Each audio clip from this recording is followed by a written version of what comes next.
Hello and welcome to Awareness Ties Stand-Up Edition. This month for the Global Good section, I'm going to be speaking to Roundtable Global Change Ambassador, Mr. Lees. Mr. Lees is a British recording artist and producer who's currently empowering young people through music, but life hasn't always been that way. Joel Lees spent 4 years living rough on the streets of London, and he's a shining example of even when life seems hopeless, it's never too late to turn things around.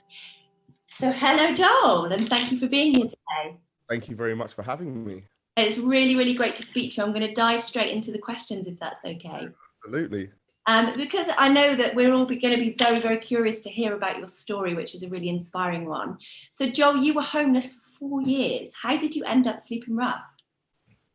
So there's many branches to this tree. There's so many reasons, but I think the things when I look back, the main thing that it stems down to is I had traumas from a very young age growing up, and I think we all do if we really start looking at it. But the traumas that I faced were from family breakdown, were from my parents splitting up and my dad leaving home, and these kind of things had a real impact on me as a young person, and as an infant, in fact, very young person.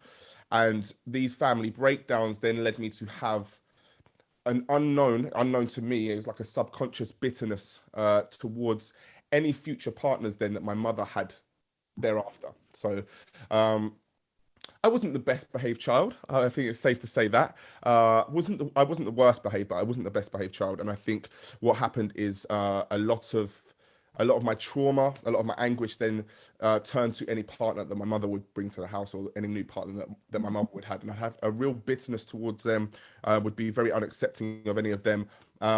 And yes, so my mum got a serious partner. My mum remarried, and her partner, who is now my stepfather, moved into the family home. And yeah, as a young person, with the trauma that I was going through, unbeknown to me, then, but I just couldn't have it. I wasn't having it. My heart, my brain, my emotions just took over, and it just caused several, further family breakdowns thereafter.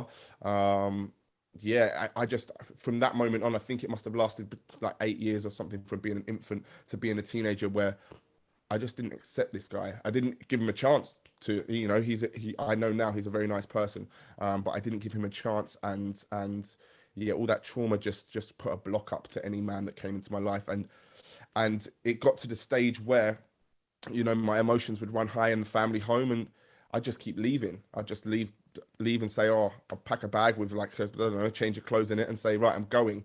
And my mom would say, where are you going? I'd say, I don't know, I'm just going. And I'd leave and walk to the end of the road. And when I get to the end of the road, I'd realize, like, I've got nowhere to go. Like, where am I going? So then I would come back again. And I do this, I don't know if it was once a week. My mum might even tell us that it was 3 times a day. I can't really remember to now, but it got to the point where at the end of that, I left, and there wasn't the opportunity to go back. And so yeah, that's what happened before I ended up on the streets, and that's the main reason why I ended up on the streets. Okay, lovely. A lot of families will be experiencing similar issues with so many families living separate lives now. But it's hard to imagine what that must have been like for you, and also for other people in your position, even getting to a point where you needed to be on the street, but then having found yourself on the street. What is life like on the streets? And I guess also, what can people do to help or to make life easier for people that they do find are in that position? What is life like on the streets? I mean, It's a big question. But previously, like, I've jumped into questions like this. I've done many interviews, and I've spoken to many different channels and outlets, and in past years, I just breezed into these questions with the first thing that came to my head. But I have a much clearer view of things, and I think as I go through life, things unfold, and I will continue to get much clearer picture as I get older and older. Hopefully not too old, but older and older. And now I have a much clearer vision of things, and there's not really words to describe it, but there are a few that sum it up. For me, at first, when I first left the family home, I was sofa surfing. I was staying at some of my friends' houses, which, people that I will never forget. There's people from my hometown which put me up when I I had nothing and no one. So these people will never be forgotten. But that period was actually okay. It was actually nice. I got away from what I didn't like about my family home, moved into someone else's home where I was, I felt more accepted and I felt more freedom. And, so actually as a young person, that first part of sofa surfing, I didn't mind so much. It was when I'd been sofa surfing around my friends for a long period of time that a burden started to fall upon me. I started to feel like I was under people's feet and I was in the way. That feeling is I think worse than any feeling that I felt while I was homeless, because that's what led me to sleep on the streets. I felt a burden, so I took it upon myself to go and sleep on the streets. And so I will understand other people's points when they have been sofa surfing, when they have been homeless in similar positions. We all are so different. Some people might sofa surf and it's really tough for them, and I can appreciate that. In my particular circumstance, that was okay. In terms of sleeping on the streets, I there's no words. You can't, as I hate to say, a normal human being, as a civilized human being who's grown up in any sort of normal circumstances, that's had a home, that's been educated, and that's grown up as a child in your average, with your basic needs covered. You can't imagine yourself being in this position, and so therefore you can't imagine how you describe it. And I think the main word that I would use is invisible. I think, there is such a feeling, especially in London. I was homeless in Essex, and I came to London, and one of my friends, Lucy, put me up in London for a while, which was really, really nice of her. And I felt the burden when I was there. I made some mistakes as well. I was still trying to adapt to life and to, to living normally. And it happened again. I felt a burden. I moved out to the streets again. And in the middle of the city, it's so different because there's so many thousands of people walking past you every day, but you feel invisible because most people are walking straight past you. People aren't seeing you. I never begged. I never asked for any money. I wasn't that kind of homeless person. I slept on the streets, yes. And I don't begrudge anyone that needs to beg or feels the need to beg or anything like that. But for me, I slept on the streets. That was about as far as it got for me. Like, that's just where my bed was. But in terms of that, I never did any of that sort of thing. So I was just sitting there, but I still noticed that no one was seeing me. I was invisible, and with that invisibility, obviously comes loneliness. One, because of the invisibility, and two, because you're away from your family and everything Um, and I suppose the third word I'd use, although it's not winter all year round, is cold. They're the three things I'd remember: is invisible, lonely, and cold. So yeah, in terms of what it feels like, that's the best I can sum it up. There are really no words to describe it, because even now, when I live I'm living in a very nice situation now. I've worked very, very hard to get to where I am over the past few years, and it leads me to remember these things when I do interviews, and when I'm writing songs, and when these things come up. And I can tell you now that I can't imagine it now, and let alone other people imagine what it's like for someone that hasn't been through it. I can't see myself there now, and I walk past spots that I used to sleep in, and I just look at it and think that life is crazy. Life is crazy, and there really aren't words to describe it. But yeah, people, in terms of people helping out people in similar situations to me, I think I'd say just do something rather than doing nothing. And that's very broad. There's so many things you can do for people. I'm not telling people to go and take homeless people off the street and give them a bed. If you have the facility to do so, then that'd be fantastic. But I'm just saying, do something. Have a chat with someone when you walk past them. Give them money. If you don't want to give them money, buy them a coffee, buy them a sandwich. The smallest things. Some people don't want to talk to you. Some people, they're not in that frame of mind. But I would tell people that there's a lot of people who are sitting on the streets, especially through the winter, that would just like someone to come sit next to them and notice them, have a little conversation with them, and that is enough. So yeah, please just do something, anything. That's brilliant, Joel, and I think really helpful for a lot of people who just don't know what the right thing is to do. I want to ask you about a memory that we had that you shared with me a while back. But beforehand, I think it's really important to let people know what happened. How did you come off the streets? So it's so crazy when you sum it up. It really is. It's very, very tough for me in my position. And again, I'm not knocking anyone else's position. I'm not saying I had it harder than anyone. And I'm not saying that, you know, it's easier for anyone else than it was for me. I'm definitely not saying that. But in my particular position, I don't have a criminal record. I don't have a drug addiction or an alcohol substance misuse problem. Um, I was born in the UK and I'm a British white male with no dependents or children, and you know, I'm not married, so I'm single male UK, and these things actually hindered me in getting off the streets, and it's crazy when you think about it. But not to say that people that have any of these things would get straight off the streets, but there are services in place for people in other situations. So if you have dependents, there's services in place because your dependents need you, or your dependents need your help, or need help themselves. So that's one thing. If you have dependents, if you're married, if you're not single. The second thing is, you know, if you're seeking asylum or if you're not from this country, there are services in place. Not to say again that you will get the help you need, but there are services in place to help you. If you have criminal convictions, you've been to jail, there are services in place to help you, not to solve your problems, but to try and support you. I don't have any of these things. So actually, I found it very hard because every outlet that I first started to turn to couldn't help me, right? So that's you know, that's crazy in itself. The other thing is that you have to, in the way the system is set up, the homelessness system and the support system is set up to help people, to support people in the borough that they were born in, that they grew up in. I wasn't getting that help in Essex where I was born, and it brought me to London. I came to London, and when I came to London, I came to fulfill my dreams and to search for a better life. Thankfully, I've worked very hard, and I've managed to do that over time.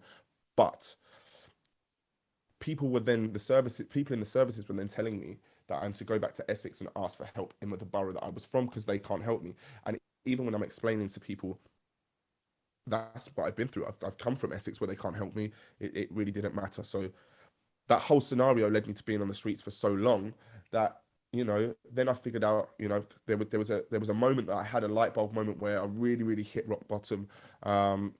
And I think I've explained this to you before, Tan, a position that, you know, I was sleeping on the streets one night and I woke up the next morning, it was winter, it was freezing. I woke up and I stank of urine. You know, I had to have this light bulb moment, and this was really it. I stank of urine, which meant either that someone had chosen to urinate on me during the night, or that someone had urinated, you know, up the street, and it had come down, and I ended up sleeping in it. Either way, I woke up sleeping on the streets, freezing cold in the winter, covered in someone else's urine. And so this moment, I went and had a, you know, apparently this is a thing on the streets. I didn't know this at the time. This is a thing. People get weed on.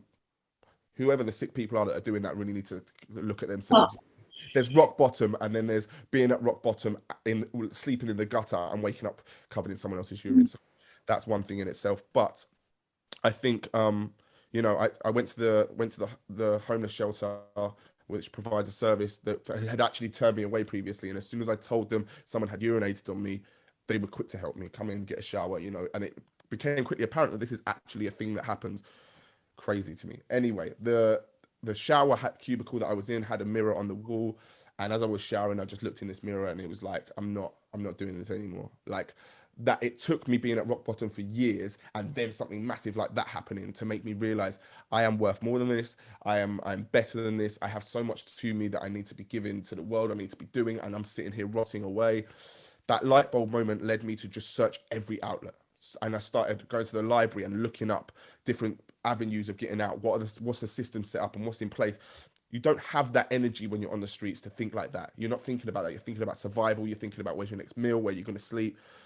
But it's forced me to think like that. And as I did, I stumbled across this outreach system, which is where there's actual outreach workers that walk around the city and walk around the streets of a night, and they're looking for people that are homeless. And the system is set up that if these people spot you sleeping on the streets 3 times in the same spot, they can start to help you no matter where you're from. Crazy to me. The first thing that jumped out was like, how come you have to see me 3 times laying on the street? Why can't you just see me sleeping on the street and think, let's help this person? However it is, the system's set up, they have to see you sleeping on the streets 3 times. When you're sleeping on the streets 3 times, you can't just be sat in a sleeping bag on the road. You can't just be sitting there with your belongings or whatever in a dire state. You have to be physically sleeping. They won't come to you unless you're rolled over sleeping. I had to pretend to be asleep. I pretended to be asleep every night in the same spot, fought to get this same spot outside Charing Cross Station when there was other people that liked the spot because it had shelter. They came the first night and said, stay here for another couple of nights. And by the time that third night came, they just tapped me on the shoulder and said, come on, we're going to help you. And they literally walked me over the road to St. Martin's, which was literally across the Strand, a stone's throw from where I was sleeping, called me a black cab, called the YMCA, put me in a black cab. And that night, I started sleeping in the YMCA.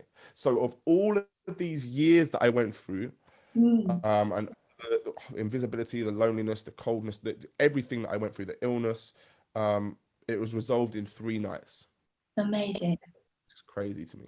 Absolutely amazing. And so I know that from there you went on, you did some work with the Amy Winehouse Foundation, and you've really turned your life around. And actually it's been a real joy to know you for the last few years and to watch you going through the process. But there's one particular moment that I remember you sharing, where you arrived at a hotel, and you were dressed in a tuxedo. You were ready to go and do a performance, I think. And you said that you walked past the doorway that you used to sleep in. How did that feel for you? What was that like to be where you were in that moment and to think back to the person that used to be there? It's life has a funny way of telling you things, and I'm sure a lot of people that are watching this and that do end up watching this, and yourself as well, Tan, you know, life throws you these little signs, and the signs that you see are personal to you. Some signs, people say they see signs and they're more general, okay, but in life, if you have your eyes open, life throws you signs that are so personal to you that only you could know what they mean, right?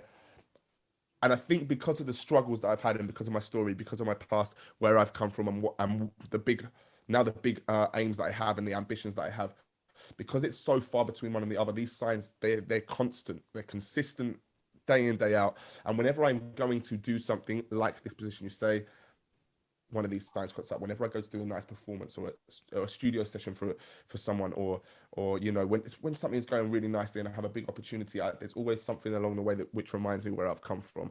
And this was exactly that. I haven't too many fond words to say about the Amy Winehouse Foundation. I couldn't fit them all in the time that we have. Really, in the time that I came to meet them and got involved with them, was just the perfect time. I was still in the hostel. I was still using drugs, but I was still using drugs recreationally. I wasn't, I wasn't in any way I didn't have an addiction or anything like that, but I was still pulling myself out of that life and turning myself into the man I am today. So their timing was immaculate. And actually, after I'd finished doing a program with them, which was fantastic, Rowan from the Amy Winehouse Foundation invited me to their gala to work for the night. She paid for me to get the tuxedo, or the foundation paid for me to get a tuxedo, and said, look, come and work, and you can help with the artists backstage. Little did I know there was going to be fantastic artists. Newton Faulkner was there, one of my all-time favorite artists, and so I was kind of backstage, just like, hang on, I know this guy with the ginger dreadlocks. Hang on, what's your name? And he was, yeah, I'm Newton Faulkner. And I was like, what? Okay, so these times were like I started brushing shoulders with people that I'd always looked up to, in a different position to where they were, but just starting to see like, these are just people. I can do that. There's so many different aspects to these little moments that happen. But the actual feeling of it, and walking past the spot where I used to sleep, it was genuinely, I was talking about where I got taken off the streets in Charing Cross. And then before that, before I wanted to get spotted, I was sleeping in a doorway down the other end of the Strand, opposite the Savoy Hotel. And, I just used to watch these Bentleys and these Rolls Royces and pull up, and the lit up Savoy Hotel, people getting out to have their dinner or stay in the hotel, and just thinking like, what have I got to do to be one of these people? For me, it was that difference between, there was no in between. It was like I was where I was, which was about as low as you can get in this country, let's say, about as low as you can get. And it was just the material of it all. It was just the fancy cars, the glitz and the glamour, the tuxedos, the chandeliers. What have I got to do to have me a bit of that? I've always been honest with myself. Wasn't able to buy my own tuxedo. I wasn't going there for a performance or to stay in the hotel over that night, but just the feeling of walking through those doors, being in I was only in a hostel at this time, but for me, that was a secure place to live. I had a roof over my head. I'd started building my studio and putting my 5-year plan together for what I was going to do as an artist and a producer and where I was going to go. And I walked through those doors and walked under the chandelier and brushed shoulders with the stars for a night. And I've had a few of those moments. I've had a few different, in these nice places. Fortunately for me, I've picked up awards and performed in some of these now. So I've taken the next step to be one of these people that is doing that. Amazing, absolutely amazing. And Life is crazy. That's about it. yeah, and well, and on that, you're a recording artist and producer yourself now with Mr. Lee's label. You've been doing all your COVID covers, I've noticed since lockdown and everything. But what really inspires you to create new music? The world, everything, myself, the mirror. The mirror is a good one. The mirror inspires me a lot. Sometimes because I like what I see in it, and sometimes I don't. As is the same with all of us, I'm sure. I think before success started coming my way, everything was about my struggle. Um, and just writing to tell people what I've been through, to inspire people that have been in the same kind of situations, or to just start inspiring people, even when I was just getting out of that hole. I've been writing music the whole time along the journey, just so people can see that, bit by bit, I'm progressing, you can do the same. Now, it's changed a bit. My struggle will always be part of what inspires me. But now my position in the world, I have my eyes wide open. I do a lot of work with the young people in the UK, especially in London, trying to help them to not have to go through what I went through or anything similar, to give them that head start and that inspiration they need, and the skills they need to not have to go through that, and the support they need. In doing that, my eyes are opening more and more every day, and and I got this vision of myself and where I place myself in the world and the world around me, the things we see on the news, all the the disagreements people have and everyone's opinions, and different things that come up, topics in the news or on Twitter, and even things that I walk through in my day-to-day life as a person and see that happen. I just very much put myself, I know where I am in the middle of all of this, and I suppose my position in the whole world and with things that go on is now what inspires me. Like my little journey now, it's getting successful, so everything I see around me has some sort of inspiration, and that's because of the way I'm positioned to whatever it is that's happening. So yeah, does that make sense? It does. It makes total sense. I mean, as you know, I love your story, and the reason that you're one of the Roundtable Global Change Ambassadors is because you've always wanted to support and help other people with what they're going through. And so you're working with young people at the moment now, aren't you? We had a little conversation the other day when I was talking to you about joining me, and you were telling me about the work that you're doing with Young Urban Arts Foundation, but also since COVID started to sort of, I guess, help inspire young people that are maybe in a similar position to where you were back before your story, I guess, really fully started. Yeah, absolutely. And when I look back, and I think we can all do this as adults, and I think we all need to start doing it in some form if we have the capabilities to, which I think most of us do. We get so wrapped up in our own lives and what's going on in our lives, and we let that take a hold of us. And I don't doubt that some people really find it hard to let that go. And I'm not gonna sit here and judge anyone for that, because life can be very, very tough. But when we get to a certain stage, long before, even when I was in the hostel, as I said, I just have this thing that I don't want anyone else to have to go through anything like what I went through. And I know, one of the greatest things in this country that is really supplying and providing our young people with a massive disadvantage is the family breakup, is losing their dads, and very similar positions to what I've been in. And I think, people are in a lot worse positions than I was in. If I can be someone that creates a bridge for people so they kind of leap over that. And now, I've started my own company called More Than Music, and it's just the goals are exactly the same. And if an organization wants to work with me and their goals are the same as mine, then I'm down. And it's for people like myself who didn't get along at school, didn't do too well, and was having a lot of drama at home. People need support and someone that understands them. So I'm trying to create small ripples in the country and hopefully in the world at some point that allows these ripples over time to start growing and spreading, so that I reach more young people over the years. I've worked with thousands of young people over the past few years, and I've seen the impact that I have on them. I've seen what happens. There's no way I can stop doing this. No matter how far my artistry goes, I will continue to use music sessions on the side of my music career to aid the benefit of young people, and to try and give them some opportunity, some inspiration, and a positive male role model, so that they can progress through their life and have support through the problems that they go through. That's great. Brilliant, thank you. And I know you've just completed a music production degree, haven't you, with first class honours? That must have felt really amazing. You've got such an inspiring story so far. What's next for Mr. Lees? How can people follow you? How can they listen to your music? Or how can they help support in the projects that you're doing with young people?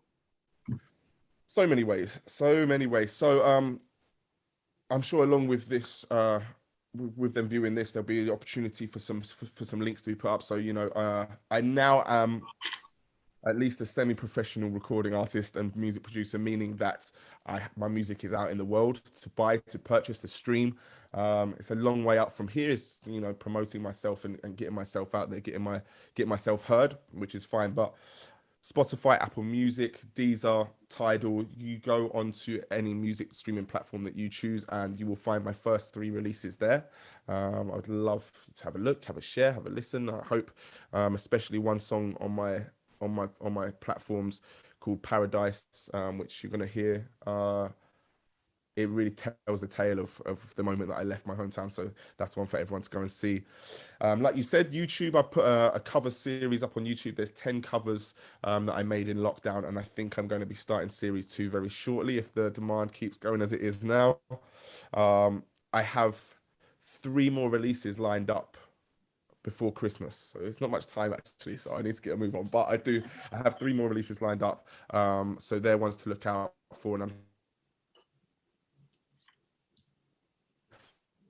started to write. I've written the first 4 songs of my first album, and my debut album will be it's my life broken down into moments. So I'm going to have 10 tracks on the album, and it's going to be the milestones that I hit in my life. So, you know, one of the tracks is actually called Invisible. I've written that and it's finished. It's beautiful.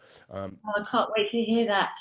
I tell people about my story through music, which is what I've always wanted to do, and then I can move on to write about some other stuff after that.